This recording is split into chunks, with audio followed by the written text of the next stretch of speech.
La ONU en Uruguay. Agenda de Desarrollo Sostenible. Un podcast de ONU para medios públicos UI.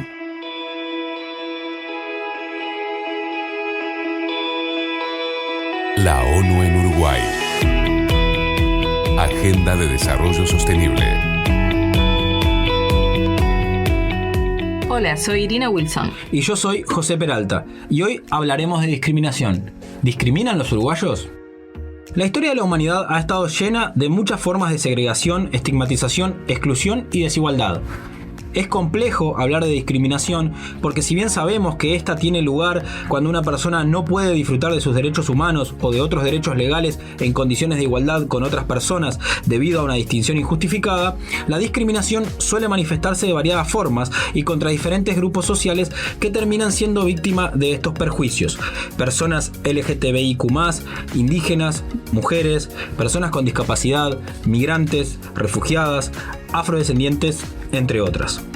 Siendo tan amplio este campo para reflexionar, hemos decidido dedicar este capítulo a conversar sobre la discriminación y desigualdad que sufre la población migrante, la población refugiada y la población afrodescendiente en el Uruguay y qué estamos haciendo desde Naciones Unidas para cambiar esta situación.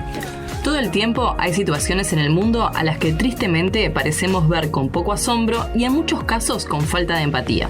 En los Estados Unidos, por ejemplo, el número de afroamericanos muertos a causa de balas disparadas por la policía se ha mantenido prácticamente igual, cerca de 1.100 al año. Las probabilidades de que un afroamericano sea asesinado en manos de la policía son casi 3 veces mayor que las de un estadounidense no afro. Desde 2014 a la fecha, la Organización Internacional para las Migraciones registra la muerte o desaparición de unas 25.000 personas migrantes en el Mediterráneo y 6.832 personas en las Américas. Vemos esto casi en vivo, con fotos, videos espectaculares que muestran este horror. Pero lo curioso es que en el fondo parece que hay una sensación generalizada de que esa realidad es completamente ajena a nosotros. ¿Acaso no existen en Uruguay vulneraciones a los derechos humanos de las personas migrantes, refugiadas y afrodescendientes? Si bien es cierto que acá no se ve eso que ocurre en otras latitudes, nos parece muy relevante conocer nuestro comportamiento con respecto a estos temas.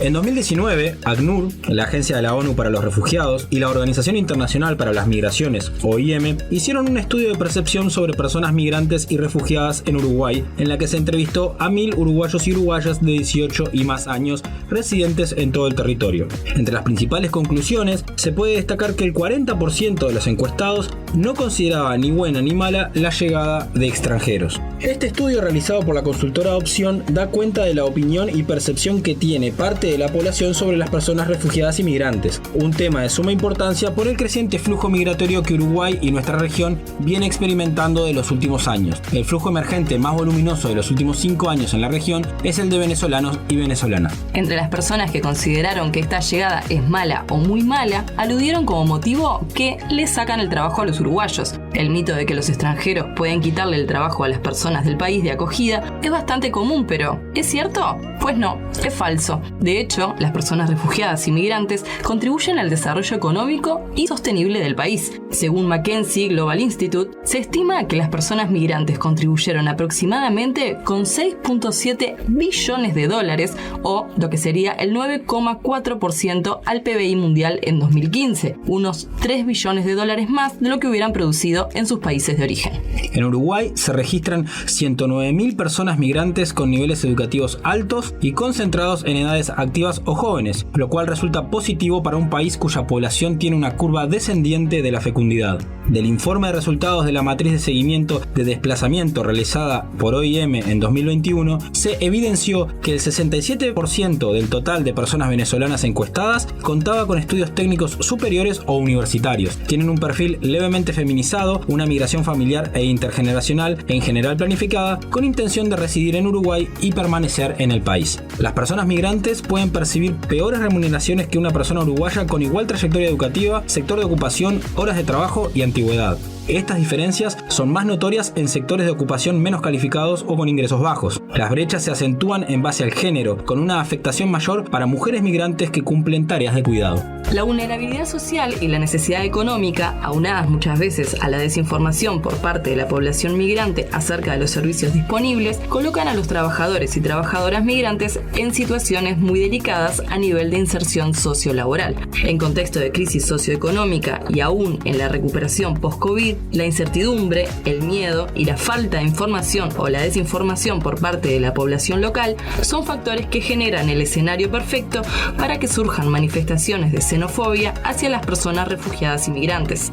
Ahora bien, dando una mirada a la situación de las personas afro-uruguayas, quienes componen entre el 10 y el 12% de la población, constatamos situaciones concretas de desigualdad social en la que se encuentran respecto a la población no afrodescendiente. En un interesante estudio que hizo el Fondo de Población de las Naciones Unidas, el UNFPA, acerca de los efectos de la pandemia de COVID-19 sobre la población afrodescendiente en Uruguay, vemos datos que dan cuenta de una marcada desigualdad. Dada su condición histórica de marginalización y vulnerabilidad, las y los afro-uruguayos ya se encontraban en una peor situación que el resto de la población antes de la pandemia. Sin embargo, esta investigación revela que su situación empeoró en el llamado shock del 2020. Para el periodo 2010-2019, la proporción de personas afrodescendientes pobres fue en promedio 2.5 veces mayor en relación a las no afro, mientras que la proporción de hogares afro pobres fue en promedio de casi 2.7 veces mayor que la de los hogares no afro. Ahora, entre 2019 y 2020, el momento de pandemia, la incidencia de la pobreza en personas afro aumentó 3.4%, mientras que para las personas no afro tuvo un incremento del 2.6%. Una de las explicaciones del aumento de la pobreza durante la pandemia es que la gestión de la misma fue desde un enfoque epidemiológico, es decir, se dio más importancia de los factores biológicos y médicos individuales para reducir el contagio y la mortalidad. Esta manera de abordarla opacó a otros aspectos centrales como la situación socioeconómica y el acceso a los servicios públicos de las minorías raciales.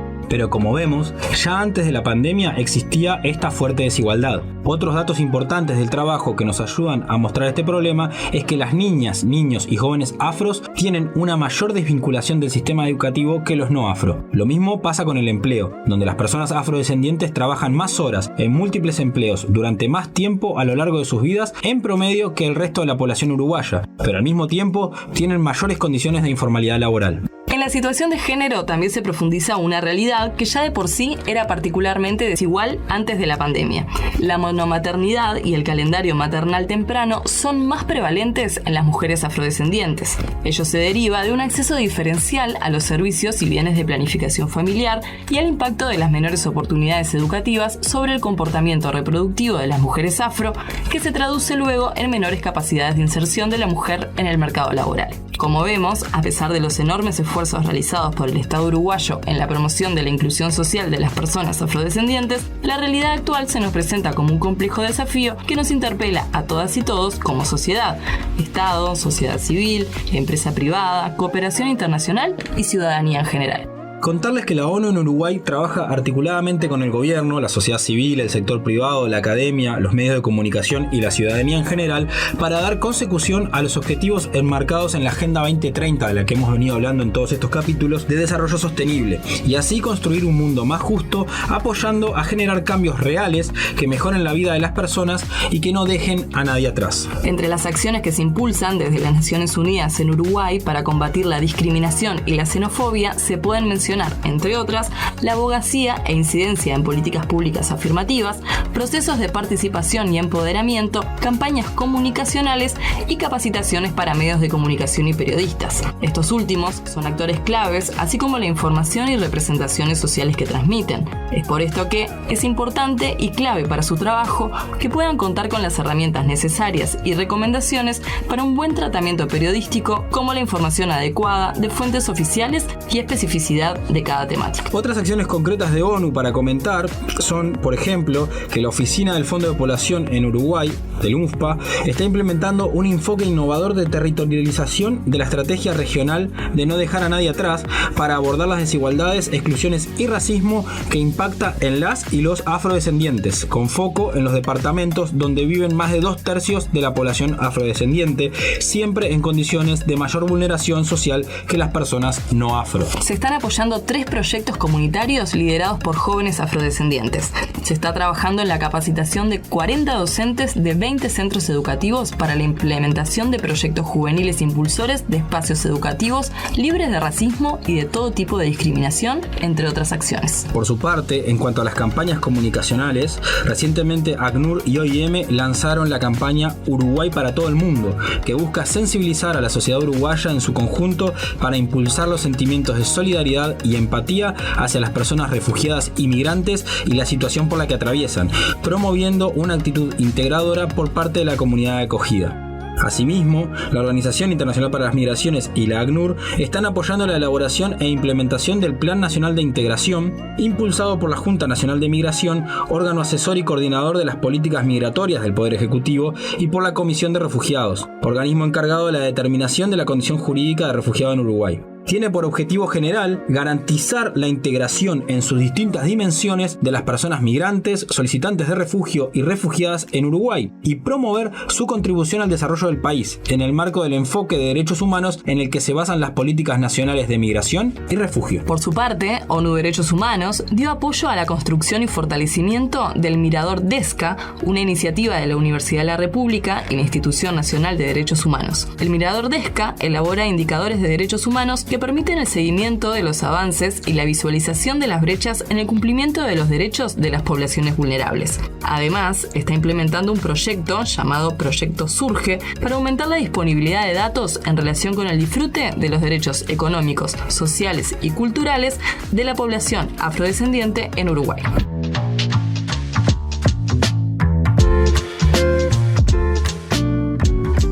Pero esta realidad no es abstracta, la viven ciudadanas y ciudadanos en todo el país, y estos no son sujetos pasivos que esperan a que la ola les pase por encima. Por el contrario, su resistencia y avanzada es activa, permanente y desde la cotidianidad, en el día a día. Por eso, para este capítulo, invitamos a Blanche Cambú y María José Gordillo. Blanche reside hace 9 años en Uruguay. Su país de origen es Burkina Faso, ubicado en África Occidental. Es jefa de hogar y tiene a cargo 2 menores de 6 y 9 años.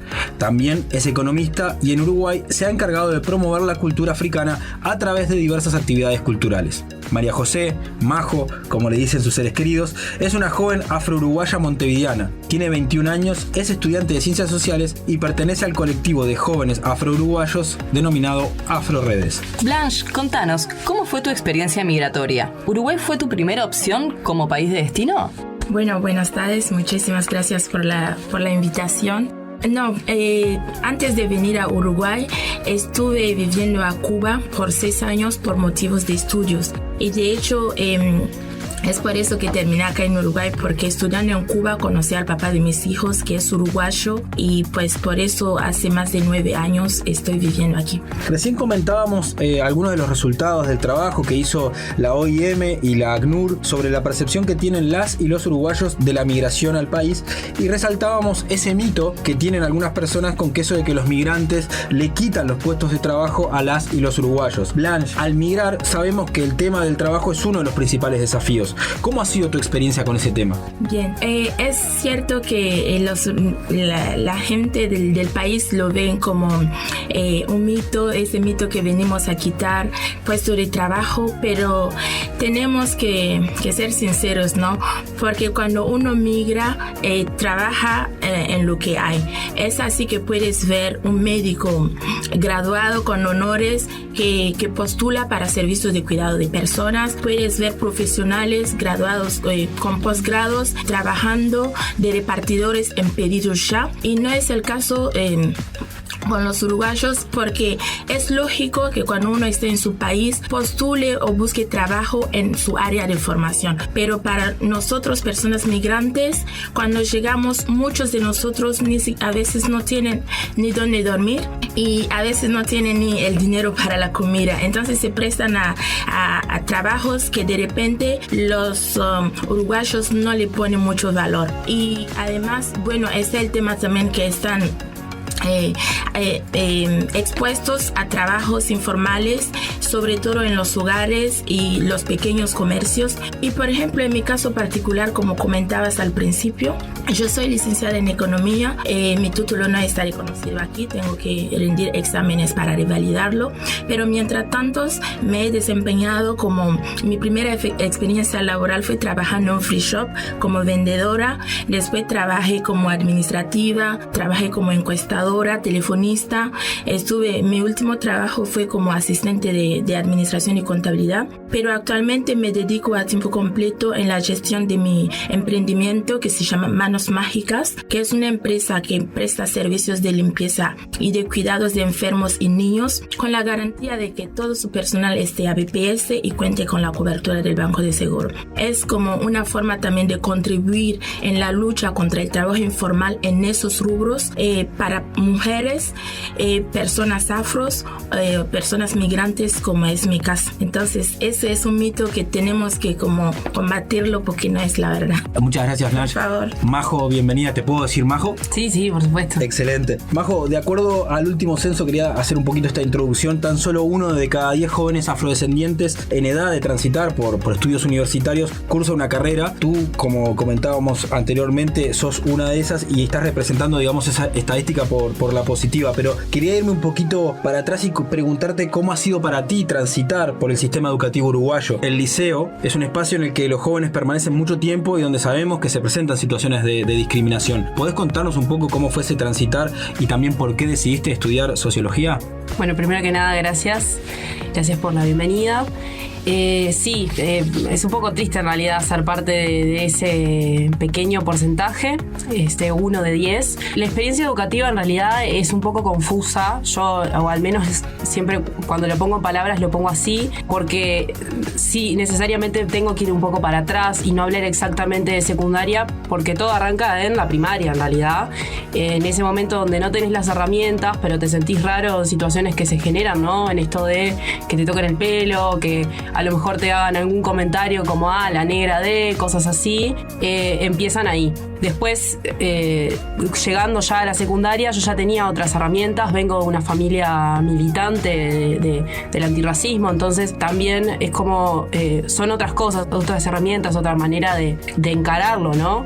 No es solo evitarlo, sino que a veces se enfrentar situaciones como con lo que me dijeron, ¿no? Digo, tengo una experiencia estando en clase de historia y que el docente me pidiera un testimonio, porque estábamos hablando de esclavitud y me pide como un testimonio como si yo pudiese hablar y representar algo que no viví y que no representa a toda la población afrodescendiente y mucho menos la afrodescendiente uruguaya. O sea, ya era como un punto demasiado que no tenía nada de conocimiento. Me pareció gracioso, toda la clase se empezó a reír, yo también me reí, pero después de más grande es cuando empezás a decir, no, esto estaba mal, ¿no?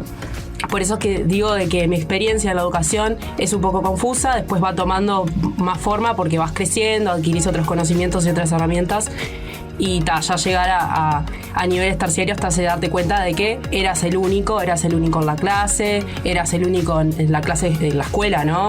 Eras el único en el liceo y los pocos que van quedando, porque a lo mejor veías alguno en el liceo que no compartías clase, pero son aquellos que no culminaron el liceo, ¿no? Ciclo básico y quedan ahí. Capaz que en bachillerato no te los encontrás y no te encontrás a nadie más. Justo en específico al liceo al que fui en secundaria es bastante conocido acá en Uruguay, que es el IABA, y como que junta a distintas personas de niveles socioeconómicos.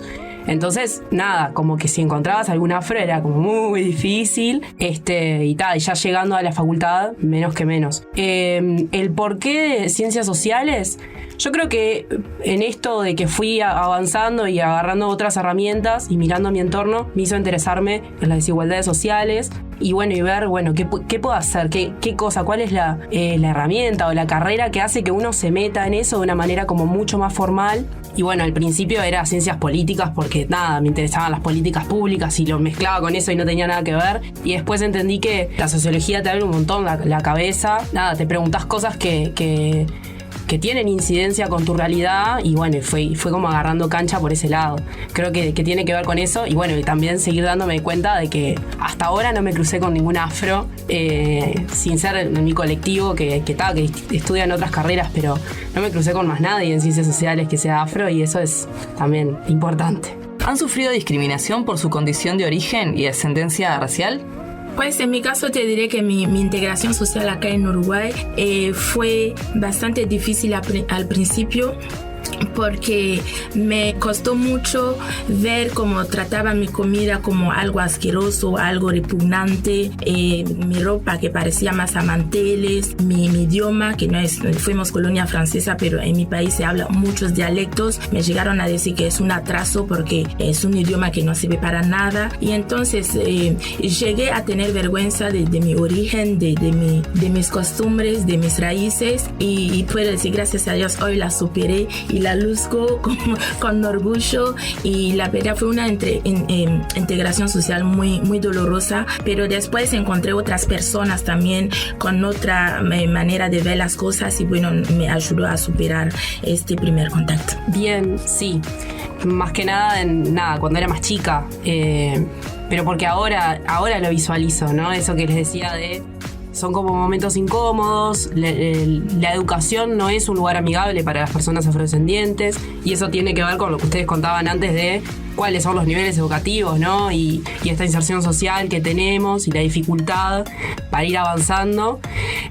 Sí, principalmente cuando era más chica. Ahora porque tengo otras herramientas y lo encaro de otra manera, entonces creo que pongo un límite en algunas situaciones, pero sí, siguen sucediendo, y a lo mejor yo ni me llego a dar cuenta, pero tiene que ver con eso en realidad, de qué manera lo supe enfrentar. Cuando fui como más consciente de lo resiliente que era sin darme cuenta, era más cuando era más chica, en la adolescencia, en la infancia. Me gustaría intervenir para contarle a nuestros oyentes que Blanche está luciendo un hermosísimo vestido tradicional de su país, y la verdad nos pone muy contentos de que lo traiga con orgullo a este podcast también, contarle a los que hoy no lo pueden ver. Muchas gracias. ¿Por qué creen que las personas discriminan a las personas afro y a las personas refugiadas inmigrantes?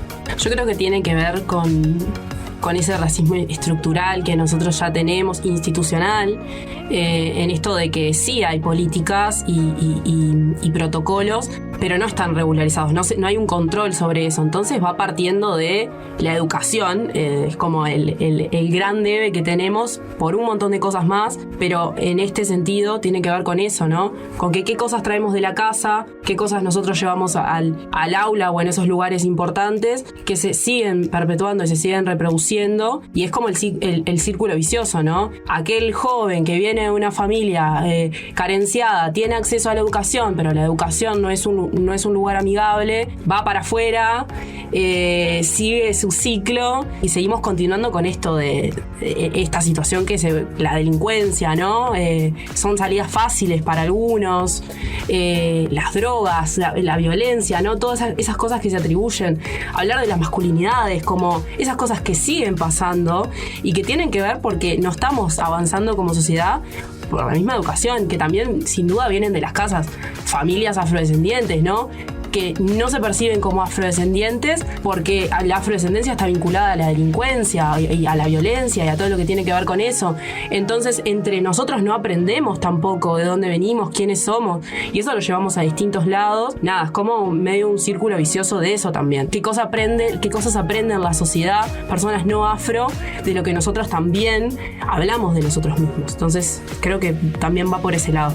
¿Blanche? Sí, estoy de acuerdo con lo que dice Majo. Es más bien esto, los estereotipos que ya vivimos. La gente llega a naturalizar la discriminación y el racismo como algo normal. Bueno, la persona negra en el súper, que es como más propenso a robar, que el guardia te esté siguiendo, como que me entró a robar. Y muchas cosas como estar en el bus, y es eso. Desde la casa hay que enseñar que todo el mundo es digno de respeto, todo el mundo somos iguales. Por ejemplo, me ha pasado en el bus, que una vez lo comentaba, que sube un pequeño y como que se asusta y vuelve a agarrar la falda de su mamá. Es como, soy negra, pero soy una persona digna de tener un niño cerca. No veo en qué espanto a los niños, y entonces eso es como muy chocante, y del niño no tiene nada que ver, viene desde más atrás, y eso es lo que tenemos que trabajar. ¿Por qué creen que discriminar es nocivo para la sociedad uruguaya o cualquier sociedad en general? Yo creo que es nocivo para la sociedad porque no favorece la construcción de una sociedad más equitativa. Bien, sí, totalmente de acuerdo. Creo que aparte es como reproducir violencia tras violencia, ¿no? Porque eso genera enojo también. Entonces, no avanzamos. Y más con creo que el tipo de racismo que también tenemos acá en Uruguay, que para mí es solapado, ¿no? Un racismo solapado, que es muy difícil hablar de racismo acá también. A lo mejor en otros países es más obvio porque se ven números de muertes, etcétera, y acá pasa más a la chiquita, ¿no? Que te siga un guardia de seguridad, como normalizar este tipo de prácticas. Entonces, nada, creo que si esto sigue pasando, no avanzamos como sociedad y lo que genera es más odio y violencia. Para terminar, ¿nos podrían contar de los espacios en los que participan para hablar y promover transformaciones en estos temas? Sí, bueno, yo ahora formo parte de Afroredes, que es un colectivo que es devenido de un proyecto con UNFPA que estuvimos y Colectiva Mujeres. Nada, lo que empezamos a hacer ahora es generar espacios. La idea es generar 3 proyectos. Uno es para la educación, para docentes y personas en formación docente. Otro es como un toco musical. La idea es crear canciones hablando de identidad, como trabajar bien con la identidad afro. ¿De dónde viene? No es candombe, que es lo que siempre también nos vienen como atribuyendo un montón como afro-uruguayos, sino que es rap, que tiene como otra historia también afro. Y después el otro, que es un poco más transversal, es el mismo de las redes, que se llama Afroredes asimismo, que la idea es generar varias plataformas donde poder hacer entrevistas, como visualizar un poco más quiénes son nuestros referentes afro hoy en día. En mi caso, en 2017 en Rivera estuvimos conformando un colectivo que se llama Identidad Afro de Rivera, que justamente en este colectivo lo que tratamos de hacer es luchar para igualdad de derechos para las personas afro, sobre todo en el tema de educación, en temas de salud sexual y reproductiva, en temas de violencia y demás. Y desde que me mudé a Montevideo, tenemos un colectivo que se llama MUA, Mujeres Uruguay, África, Solidaridad y Cultura, que es un entorno también de apoyo mutuo, un entorno de reflexión y de solidaridad.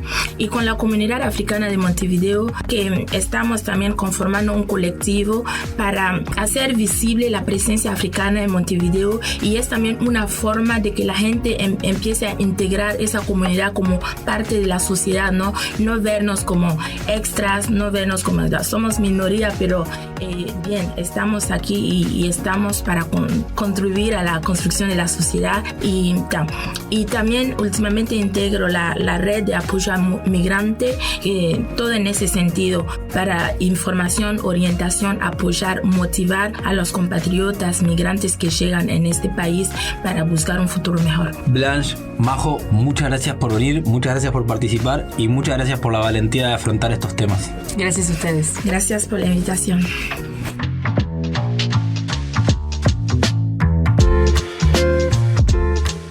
Ahora vamos a invitar a Lisa María, quien actualmente es consultora en temas de afrodescendencia para ONU Uruguay. Bienvenida. Muchísimas gracias y bueno, primeramente gracias por la oportunidad de participar en este espacio. Bienvenida, Lisa. En principio, contanos cómo decidiste dedicarte a la temática de los derechos de las personas afrodescendientes. Bueno, tiene que ver mi acercamiento con la temática con que soy una mujer negra, vengo de una de las ciudades con más población afro de Latinoamérica, soy caleña de Colombia, y este dato, que es motivo de orgullo, también es sinónimo de desigualdad y falta de derechos. Después tiene que ver con mi proceso de autorreconocimiento. Así como ser mujer no te hace automáticamente feminista, ser una persona con la piel oscura no garantiza que entiendas que hay que hablar y visibilizar el antirracismo. Entonces, como periodista, comprendí lo necesario de tomar una postura con relación a lo que iba a comunicar. La población afro no está representada a cabalidad en las diferentes esferas de la sociedad y los medios de comunicación no son la excepción. Así que comunicar la afrodescendencia a partir de la interseccionalidad de ser una mujer negra de bajos recursos, hija de una madre soltera, migrante, es sin duda un posicionamiento intencional. Hablemos de datos. ¿Podrías compartirnos algunos sobre la población afro-uruguaya? ¿Cuántos son? ¿Dónde vives? ¿Cuáles son las principales afectaciones a sus derechos humanos? Por supuesto, mira, la población afro en este momento es considerada la minoría más numerosa de Uruguay, que enfrenta desventajas históricas y oportunidades desiguales. Esto lo citaba el Banco Mundial en un estudio que hizo. Pero bueno, si vamos a datos concretamente, según el censo de 2011, son alrededor del 10% de la población población nacional. Estos números se van a modificar a partir del próximo año que se haga el nuevo censo. Ahí tendremos datos actualizados. Sin embargo, los datos a la fecha reflejan que los afrodescendientes en el país viven bajo la línea de pobreza. Con relación al empleo, ganan menos por hacer las mismas tareas que hacen otras personas no afro y generalmente desarrollan actividades laborales en condiciones de informalidad y precariedad. En materia de educación, generalmente esta población no cuenta con ella o no llega a término. Eso como para darte como un dato como puntual, pero siguiendo un informe muy concreto que hizo UNICEF y CEPAL, que comprendió el periodo de 2006 a 2018, pues se logró identificar que las brechas raciales se mantienen y expresan que nacer en un hogar con padres afrodescendientes incrementa claramente la probabilidad de presentar desigualdad a lo largo de la vida, que creo que estos son datos bastante esclarecedores. Dice que los hogares con niños afro presentan peor desempeño en todos los indicadores del mercado laboral y la informalidad es una figura central en la población.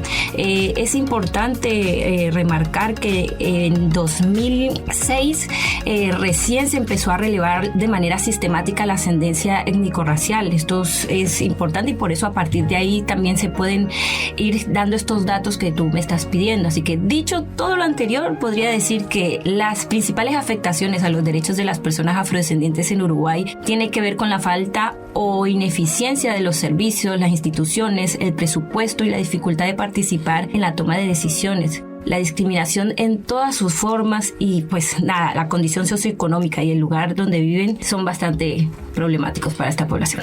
Lisa María, como comentábamos anteriormente en tu presentación, actualmente estás realizando una consultoría para Naciones Unidas Uruguay.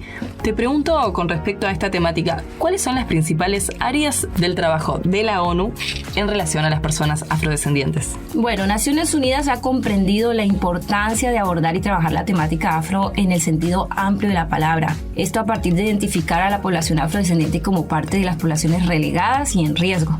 Así que en este marco de no dejar a nadie atrás, el equipo país trabaja la temática de manera directa o transversal.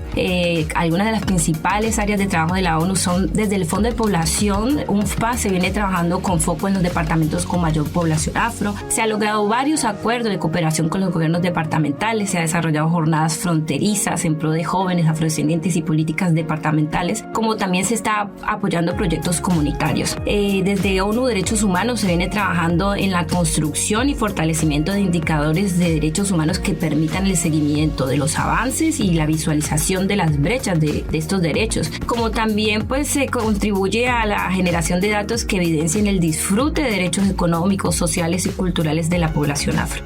Algo que está muy reciente y que está muy bueno tiene que ver con ACNUR y OIM. Han hecho como una alianza buenísima donde han unido esfuerzos para concientizar a la población en general con relación a quienes tienen la condición de refugiados y migrantes a través de la campaña Uruguay para todo el mundo. A su vez articulan con los gobiernos departamentales una variedad de actividades en pro del desarrollo y el fomento de la afrodescendencia. Así que Naciones Unidas está comprometida con la temática y ha empezado a dar pasos capaz no tan agigantados como se quisiera, pero sí contundentes para lograr que efectivamente nadie se quede atrás.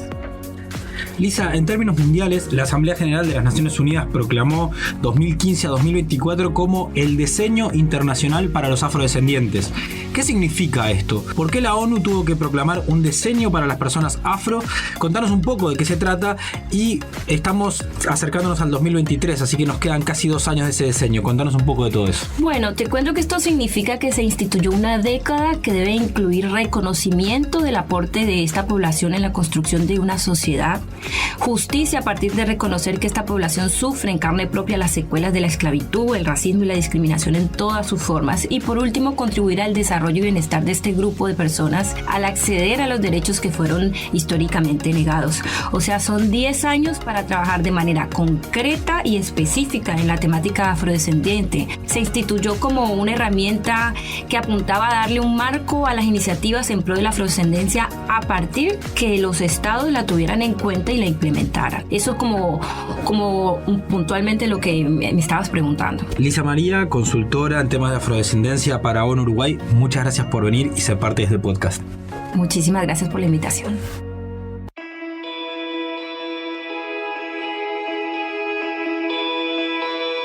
La ONU en Uruguay. Agenda de Desarrollo Sostenible.